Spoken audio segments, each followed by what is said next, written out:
Now in AML, we heard a lot of discussion, especially just now, about new therapies in AML. We've learned, and now we have an embarrassment of riches and the challenges and many unanswered questions of how to best use these. We have FLT3 inhibitors.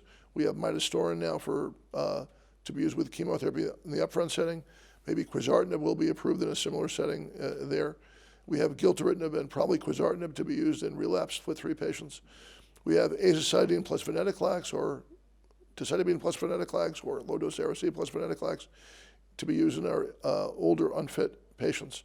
And the idea is if you have some of the unanswered questions, just a few, if you have an older unfit patient who's also got a FLT3 mutation or an IDH1 mutation, should you use, like for example, for an IDH mutation, right now you could use a single agent IDH inhibitor. You could use IDH inhibitor plus venetoclax. You could use venetoclax and aza without an IDH inhibitor, or possibly all three together.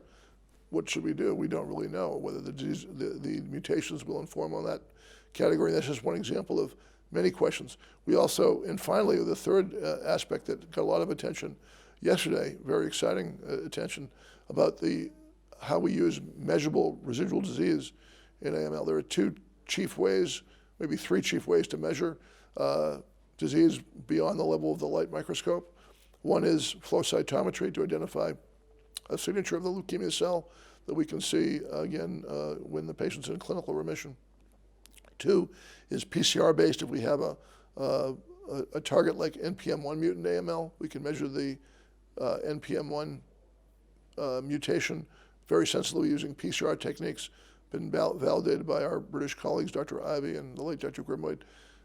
And so should we be using that routinely to measure outcome of patients? And thirdly, we have NGS techniques, which was talked about at length by Dr. Valk yesterday from the Netherlands, about the importance of measuring residual mutations at the time of remission, but not all mutations are created equal. For example, the DNMT3A, TET2, and DNMT3A mutations, DNMT3A, TET2, and A601 mutations, when they persist at the time of remission, don't seem to carry the same bad prognostic implications as the other mutations, although Dr. Metzler called into question that. It's still a bit controversial. So I think how to use MRD, should we react to it by doing a transplant if we see it, even in a patient who's otherwise wouldn't be transplanted because they have favorable risk, or should we not do a transplant in somebody who's got bad risk disease based on genetics and cytogenetics, and even if they responded well, should we still not transplant them? So there's many questions about how to manage AML and even ALL today, which we've got some good thoughts about that from this meeting, but we'll need to do additional clinical research to be able to really understand the right way to go.